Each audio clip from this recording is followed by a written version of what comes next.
ஒரு கடத்தல் கதை, ஒரு கலகலப்பான கடத்தல் கதை. ஃபர்ஸ்ட் ஹாஃப்லாம் ரொம்ப சுவாரஸ்யமாக ரொம்ப காமெடியாக இருந்துச்சு. அதுவும் நம்ம சாம்ஸ் ஃபர்ஸ்ட் ஹாஃபை தூக்கி நிறுத்திட்டார். நான் சின்ன வயசில் வந்து எனக்கு பிடிச்ச காமெடி நடிகர்னா சுழிராஜன். அவர் பார்த்தா நம்மளுக்கு ஒரு பார்த்தா சிரிப்பு வந்துடும், அந்தளவுக்கு ஒரு அவங்களுக்கு பிடிச்ச நடிகர். அதுக்கப்புறம் எனக்கு பிடிச்ச காமெடி நடிகர்னா வெண்ணிலாட மூர்த்தி சார். நம்ம ரசம் வேறு மாதிரி. அவர் பார்த்தா எனக்கு அவர் ரொம்ப பிடிக்கும். இப்போ எனக்கு பிடிச்ச ஒரு காமெடி நடிகர்னா சாம்ஸ் தான். ஃபேஸில் ஒரு ஒரு ஒரு அசால்ட்டாக ஒரு ஒரு தெனாவிட்டா டப்புன்னு டயல் அடிச்சுட்டு போயிருப்பார். அந்த பயணம்னு ஒரு படம் பார்த்தேன், அதில் ஒரு நடிகராக வந்திருப்பார். அந்த நடிகர் உள்ள கெத்து எல்லாத்தையும் காட்டியிருப்பார். அதுலேருந்து அவங்க ரசிகர் ஆகிட்டேன். இந்த படம் ஃபர்ஸ்ட் ஆஃப் ஆல் அவங்களால பயங்கர ரசித்தேன். அதில் ஒரு டைலாக் ஒரு மாதிரி சார் சொல்லுவார், அவர் சொல்லுவார் ஃபஸ்ட்டு ஒன்றுக்கு போயிட்டு வரேன்ட்டு. ஒரு ஒன்றுக்கு போனால் பார்த்தா முன்னுக்கு போகணும் பாரு. சின்ன சின்ன நகாசுக்கெல்லாம் ஏன்னா என்ன ஆச்சரியம்னா 23 நேரம் 23 செகண்ட் அப்படின்னு சொன்னால் நம்பவே முடியல. நீங்கள் சொன்னதுனால அதில் பார்க்க அதுவே ஆச்சரியமாக இருக்குது. எப்படி இவ்வளோ சீன், எப்படி இவ்வளோ பில்டப்ஸு, இவ்வளோ சீன்ஸு, அதுவும் கடத்தல் கதை, ஒரு காமெடி கதை, ஒரு லவ் ஸ்டோரி, ஒரு ஃபேமிலி ஸ்டோரின்னா கூட நம்பலாம். இது ஒரு திருவிழா காட்டுறாங்க. அங்கே ஒரு அம்மா வாதம் வந்து படுத்து கிடக்கு ஒரு பக்கம் சேசிங்க, ஒரு பக்கம் வீட்டில் அடைச்சி வச்சு, அது அப்படி ட்விஸ்ட்டு வேறு. ஆனால் இது ஒரு நாள் எடுக்கப்பட்ட படம்ங்கிறது சரி நம்ப முடியல. அதுவே உங்களுக்கு பெரிய சக்ஸஸ். என்னோட தயாரிப்பில் இருக்குது. இப்போலாம் 2 லாபம் கிடைக்கிறதே பெரிய விஷயம். அது வந்து முதல் லாபம் அப்படிங்கிறது இயக்குனர் பிளான் அவர் பிளான் பண்ணி எங்கெங்கெல்லாம் செலவை குறைக்கிறாரோ அதெல்லாம் தான் ப்ரொடியூசருக்கு முதல் லாபம். இயக்குனருக்கு பிளானிங் இல்லைன்னா முதலுக்கே நஷ்டம். எந்த இயக்குனர் பிளான் பண்ணி படம் எடுக்கிறானோ அவன் தான் முதல்ல ப்ரொடியூசருக்கு உண்மையான இயக்குனர். நம்ம சுகன் வந்து முதல்ல ப்ரொடியூசருக்கு ஒரு உண்மையான இயக்குனராக அதில் வெளிப்படுத்தியிருக்கிறாரு. இந்த மாதிரி இயக்குனரும் வெற்றி அடையணும். இப்போலாம் தேவையில்லாத செலவை குறைச்சாலே ப்ரொடியூசருக்கு பாதி நிம்மதி. இன்னைக்கு பிளானிங் இல்லாமல் வெட்டி செலவுகள். ஒரு டைலாக்கு 4 ஆங்கிள் 4 கேமரா எடுக்கிறாங்க. அது எந்த ஆங்கிளில் எது, அது க்ளோஸ்அப்னா க்ளோஸ்அப், அதை டிசைட் பண்ணுறவங்க தான் கரெக்டான டைரக்டர். க்ளோஸ்அப் ஒரு டைலாக் போய் ட்ராலி க்ரைனு பேக்கில் ஃப்ரண்டில் வச்சு எடுத்து கடைசியாக எடிட்டருக்கு பெரிய தலைவலி தரும். இப்போ உண்மையிலே இப்போல்லாம் ரொம்ப கஷ்டப்படுற யார் தெரியுமா? ஒன்று ப்ரொடியூசர், அடுத்த எடிட்டர். ஒரு டைலாக்கை 10 ஆங்கிள் எடுத்து அவன் எதைத்தான் அந்த எடிட்டர் செலக்ட் பண்ணுவாங்க. இன்னைக்கு உண்மையிலே எடிட்டர்லாம் ரொம்ப சம்பளம் அவங்க அதிகம் கொடுக்கணும் சார். எடிட்டர் தான் அவங்க ரொம்ப கஷ்டப்படுறாங்க. அவ்வளோ சீன் நம்பர் 12 ஷார்ட் 1 4 5 8 மாற்றி கொடுப்போம். அதை கொண்டு போட்டால் போதும். அது ஆர்டர் பண்ணாலே சீன் வந்துடும் எடிட்டருக்கு. இப்போல்லாம் அதெல்லாம் பண்ணவே முடியாது. அள்ளி கொட்டணும், அவன் பொறுப்புன்னு போவோம். பொறுப்பு அப்புறம் நான் அது இங்கே வைக்கலாம், இது இங்கே வச்சுக்கலாம், இது வச்சுக்கலாம். அப்போ டைரக்டர் சண்டைகள் இதெல்லாம் இருக்குது. அது என்னென்னா இப்படி ஒரு சூழ்நிலையில் ஒரு நாள் இவ்வளோ பிளான் பண்ணி கரெக்டாக வச்சுருக்காரு. முதல்ல அவருக்கு சுகனுக்கு வாழ்த்துக்கள்.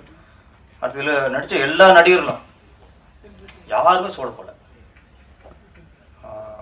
கடைசியாக அந்த அம்மா செகனா பின்னிட்டாங்க. அப்படியே குடும்ப குத்துவில போய் வந்தாங்க, அப்புறம் குத்திட்டாங்க. குத்து விளக்க வந்து ஒரு குத்துற விளக்கு ஆகிட்டாங்க, குத்துற விளக்கு ஆகிட்டாங்க. எதிர்பார்க்கவே இல்லை. அதே கிளைமேக்ஸ் ட்விஸ்ட் ரொம்ப நல்லா நடிச்சிருந்தீங்க. அவங்க பேசும்போது ஒரு நல்லா ஒரு செஞ்சுனாங்க. நான் வந்து இஸ்லாமிய பெண் இருந்தாலும் சிவனை கும்பிடுவோம். நாங்கள் இது சிறப்பு இல்லை, இன்னொரு மிகப்பெரிய செல்ஃப் சொன்னாங்க, நான் சாமி கும்பிட்டதை விட கேமரா கும்பிட்டதுன்னு அதிகம்னாங்க. நமக்கு எந்த மதமாக இருக்கலாம், எந்த சாமியும் கும்பிடலாம், ஆனால் செய்யும் தொழில் தான் தெய்வம். அதனால் நீங்கள் அந்த தொழிலை தெய்வம் நினைக்கிறீங்களே, இன்னும் பெருசாக நீங்கள் முன்னுக்கு வந்துடுவீங்க.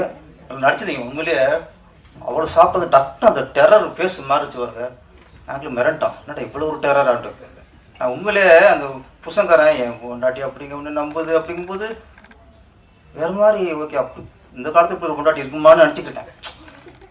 அப்படி நினச்சிடாதீங்க, நாங்களாம் இப்படி தான் இருப்போம்ட்டு. அந்த அந்த உங்கள் கேரக்டர் சரி, டேரக்டர் அந்த ட்விஸ்ட்டு சூப்பர், அதை சொல்லி பண்ணோம். இப்போல்லாம் எல்லாம் கதை தெரியும், முன்ன மாதிரி இல்லை. இப்போல்லாம் ஒரு ஷோ தாங்க, அதுக்கப்புறம் கதை தெரிஞ்சு தான் ஆடியன்ஸ் படம் பார்க்கலாம். நம்ம பெருசாக ட்விஸ்ட்டு மக்களுக்கு தெரிஞ்சிடக்கூடாது, இந்த சீன் தெரிஞ்சிடக்கூடாது, அதெல்லாம் நம்ம அப்படி நினச்சோம்னா அந்த டேரக்டரில் முட்டாள். எவ்வளோ ஒரு படம் பெரிய 200 கோடிக்கு எடுக்க படமும் ஒரு ஷோ தான், அதுக்கப்புறம் அவனுக்கு கதை தெரிஞ்சு தான் பார்ப்பான். கதை தெரிஞ்சே படம் பார்க்கும்போது அந்த படம் இன்ட்ரெஸ்டிங்காக இருந்தால் தான் அது சிறந்த திரைக்கதை படம். இந்த படம் கதை தெரிஞ்சே பார்த்தாலும் இன்ட்ரெஸ்டிங்காக இருக்கும். அந்த அளவுக்கு பண்ணிக்கிறேன். ரெகனா மட்டும் இல்லை, ஒரு மாதிரி வரலாம். அங்கேயும் 2 பேரும் கவுட்டம் சிங்கிள் காம்பினேஷன் மாதிரி போச்சு. உங்கள் காம்பினேஷன் எதை சொன்னாலும் சிரிக்கிற மாதிரி போச்சு. அப்புறம் இந்த படத்தில் முக்கியமான கதாபாத்திரம் ஆதேஷ் பாலா. ஆமாம், அவர் வந்து நிறைய நான் பார்த்துட்டே இருக்கேன். நம்ம நடிக்கிறது, முயற்சி, இதெல்லாம் விட போராடிட்டே இருக்கிற வாழ்க்கை ஒன்று இருக்குல்ல, அது சினிமாவில் ரொம்ப அது கொஞ்சம் அது இருக்கணும். அது என்னைக்காவது பெருசாக கொஞ்சம் நிறுத்திடும். சின்ன சின்ன போராட்டி இருந்தார். இந்த படம் உங்களுக்கு அடுத்த கட்டம். ஆதேஷ் பாலாவுக்கு இந்த விதா வந்து அவருக்கு வந்து அப்பா பார்த்தாலும் ஆமாம், அம்மா அப்பா பாசம் உள்ளவர். ஆமாம், அப்பா ஆசை என்னைக்கு வேணும்னு சொல்லிட்டு இருப்பார். விதாவும் உங்கள் அப்பா தான். அதனால் இந்த விதாவை எங்கள் அப்பா நடிச்சிருங்க. இந்த விதாவை வந்து உங்களுக்கு ஆசை பண்ணி பெரிய நடிகராக ஆகிவிட்டுரும். நடிகர்களுக்கு என்னென்னா, இப்போது அசிஸ்டண்ட்டாக ஒர்க் பண்ணுவாங்க, எடிட்டர் அசிஸ்டண்டாக இருப்பாங்க, கேமரா ஒர்க் பண்ணுவாங்க, செட்டாக இருப்பாங்க, ஆர்ட் படம் இருப்பாங்க. இந்த நடிகர்களுக்கும் இந்த டெக்னீஷியனுக்கும் என்ன வித்தியாசம்னா, இப்போ இந்த டெக்னீஷியன் ஏதாவது கஷ்டம் வந்து சினிமாவில் போராட முடியலை, சமாளிக்க முடியலை அப்படின்னா வேறு வேலைக்கு போயிடலாம், எங்கேயாவது வேலைக்கு போயிடுவாங்க. ஆனால் அந்த நடிகர்களுக்கு பெரிய சவால் அது பெரிய ஒரு சாபம். சில நேரத்தில் முகம் தெரிஞ்ச நடிகர் ஆகிட்டா அவங்களுக்கு வேறு எந்த வேலைக்கும் போக முடியாது. நம்ம நினைப்பா நடிகர் சுகமாக இருக்காங்க. வெற்றி அடைஞ்ச நடிகர்களுக்கும் அந்த புகழும் அந்த இதுவும் கொஞ்சம் சில நேரத்தில் சாபம் மாறிடும். வெற்றி அடையாத நடிகர்களுக்கும் அது பெரிய ஒரு சாபம் மாறிடும். ஏன்னா இதை விட்டு அப்புறம் அவங்களுக்கு வேறு வழி இல்லை. இதில் தான் கிடக்கணும், இதில் தான் நடிச்சாகணும், இதில் தான் போராடி ஆகணும். அதில் சில இயக்குநர்கள் அவங்க சில கண்டிஷன் போடுவாங்க. என் படத்தில் முகத்தஞ்சு நடிகர்களே இருக்கக்கூடாது, தெரிஞ்ச முகமாக இருக்கக்கூடாது, ஃபுல்லாக செலக்ட் பண்ணுவாங்க. ஆனால் ஹீரோக்கள் மட்டும் பெரிய ஆளாக இருப்பாங்க, அது மட்டும் தெரிஞ்ச முகமாக இருக்கலாம். மற்ற அப்பா கேரக்டர், அன்னி கேரக்டர், இந்த சின்ன சின்ன கேரக்டர்லாம் படத்தில் நடிக்காத ஆளாக இருக்குன்னு தேடுவாங்க. அது என்னென்ன தெரியல எனக்கு. அவங்க எத்தனை ராதாரவி சாராக இருக்கட்டும், நம்ம வடிவரிசமாகவும் இருக்கட்டும், எத்தனை நடிக்கிறோம். அவங்க மாதிரிலாம் மீறி யாரும் நீங்கள் நடிக்க முடியாது. ஆனால் இல்லை, அவங்களாம் பழைய முகம். அப்போ நீ ஹீரோ புதுசாக போட்டுங்கிறேன். ஹீரோ மட்டும் உங்களுக்கு பிஸ்னஸுக்கு உங்களுக்கு மார்க்கெட் உள்ள பழைய நடிகர் தேவைப்படுது. சின்ன சின்ன ஆர்டிஸ்ட் விட்றாங்க. ஏன் சொல்கிறேன்னா, இந்த நடிகர்களுக்கெல்லாம் அவங்க வேறு வேலை போக முடியாதுங்க. இதுக்குள்ளே தான் வாழ்ந்து ஆகணும். இதை விட எங்கே போவாங்க? அப்போ ஒரு வர இயக்குநர்கள் நீங்களாம் அவங்க வாய்ப்பு கொடுக்கலன்னா அவங்க கதி என்ன ஆகிறது? எத்தனை புதுசாக வந்துட்டு எவ்வளோ இறக்குவீங்க? நான் சரி சின்ன நடிக்க முடியும். இந்த ரஜினி சாரே வச்சுங்க. ரஜினி சார் சூப்பர் ஸ்டார் இருக்கட்டும், அவர் மனுஷன்தான். அவருக்குள்ளேயும் ஒரு ஆதங்கம் இருக்கும். எங்கேயாவது ஒரு இடத்துல ஒரு சராசரி மனுஷனாக வாழணும்னு ஆசைப்படலாம். பாருங்க, ஒரு அம்மானி கல்யாணத்துக்கு போனார். ஆடும்போது அவரும் சராசரி மனுஷன் தான். அந்த இடத்துல ஒரு வெளிப்பாடு ஒரு டான்ஸ் கொண்டு போட்டார். தேச குற்றமாக போயிடுச்சு. ரஜினி எப்படி ஆடலாம், ரஜினி போய் இங்கே ஆடலாம், நீ போய் ஆடு. ஒரு நடிகர் சூப்பர் ஸ்டார் தான் என்ன உங்களுக்கு அடிமை. அவர் எப்போதான் அவரு எல்லா உணர்ச்சியும் கட்டுப்படுத்தி அப்படியே அமைதியாக அப்படியே முத்திரை வச்சுட்டே உட்காரணும். அவரு சில இடங்கள்ல அவர்களும் மனிதராக சராசரி மனிதராக வாழ விடுங்க. இதெல்லாம் போய் பெருசா ஒரு விமர்சனம் பண்ணிக்கிட்டு இதெல்லாம் பார்க்கும்போது அவருக்கு கூலி கூறுவார் என்ற ஒரு சின்ன ஒரு இடத்துல சந்தோஷப்பட்டோம், ஆடிட்டோம். இது ஒரு பெரிய குற்றம் மாதிரி. ஆயிரத்துக்கு பிரச்சனை இருக்கு நாட்டில், அதை பற்றி பேச மாட்டாங்க. நடிகர் வந்து இங்கே ஆடிட்டாரு, இங்கே சுட்டு கொலை போடுவாங்க, வெட்டி கொலை போடுவாங்க, கலாச்சாரம் குடிச்சாவாங்க. இதெல்லாம் பிரச்சனை, நாட்டு பிரச்சனை நம்மளுக்கு. அதான் பிரச்சனை இல்லை. ஒரு நடிகை ஒரு கல்யாண வீட்டில் சின்ன மூங்கல் போட்டால் பெரிய பிரச்சனை நம்மளுக்கு. நான் சொன்னா ஆதேஷ் பல்லுதான் மயங்கரன். இவரில் என்ன பெரிய நடிகர் ஆயிட்டாரா? பெரிய நடிகர் இன்னும் போராடிக்கு இருக்காரு. எல்லா திறமையும் அவருக்கு இருக்கு. டான்ஸ் ஆடுவார், நல்லா ஃபைட் பண்ணுவார், சென்டிமெண்ட்ஸ்ன்னு பிச்சு உதறுவார். ஏன் இன்னும் எத்தனை வருஷம் போடுவார் அவர்?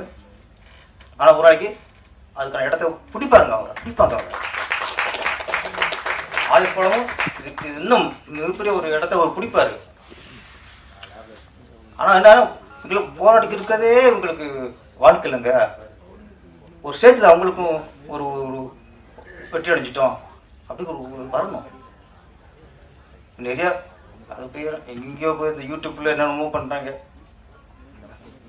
பேசுறதெல்லாம் கெட்டவாத்தையும் பேசுவாங்க. அவங்களுக்கு தேடி போய் சினிமா அவங்களுக்கு தேடி போகுது. இங்கே எத்தனை நடிக்கிறதுக்கு எத்தனை பேர் இருக்காங்க, இங்கே எவ்வளோ கஷ்டப்படுத்துறாங்க. எத்தனை நடிகர்கள் வீட்டோட கொடுக்காம கஷ்டப்படுத்திருக்காங்க. அவன் யாரை தேடுறோம்?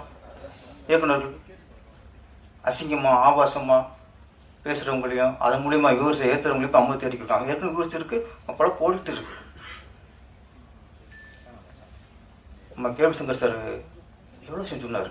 என்ன சொல்றேன், வர புதுசர்கள் வந்து ஒரு டேரக்டர் நம்பிடுறாங்க, இந்த கதை நல்லா இருக்கு படம் பண்ணிடுவோம் ஒன்று வந்துடுறாங்க. தயவுசெய்து வர புதுசர்கள் இயக்குனர் மட்டும் நம்பாதீங்க. கதை பிடிச்சிருக்கா படம் பண்ணுங்க. ஆனால் அதுக்கு முன்னாடி சினிமானா என்ன, பேட்டானா என்ன, கன்வென்ஷனா என்ன,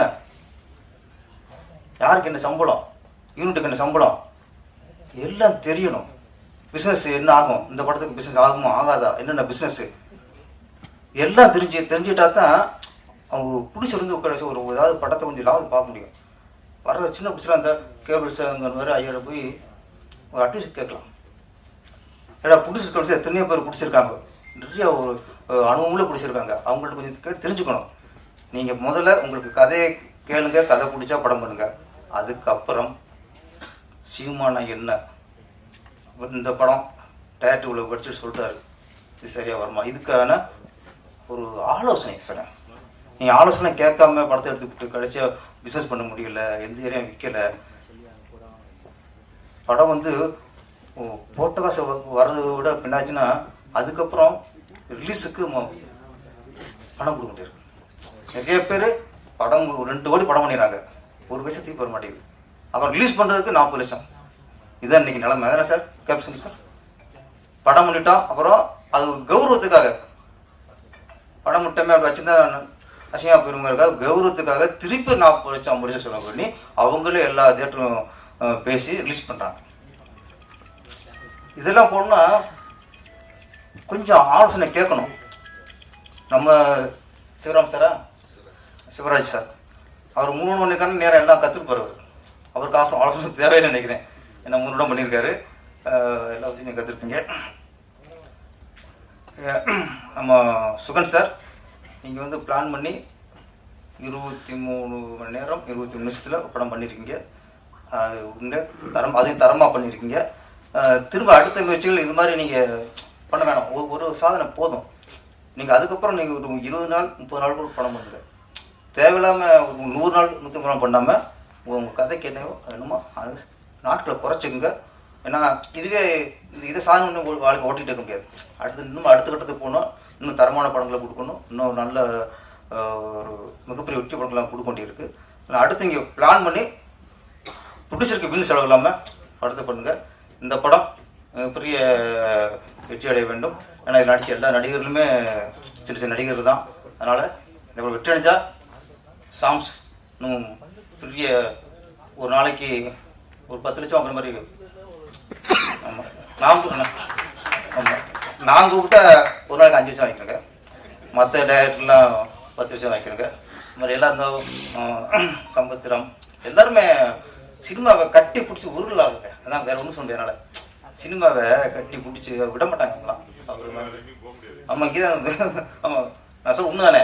எங்கேயும் போவோம் நடிகர்கள். அதனால் நடிகர்களில் பேசுறது சினிமா பாருங்க.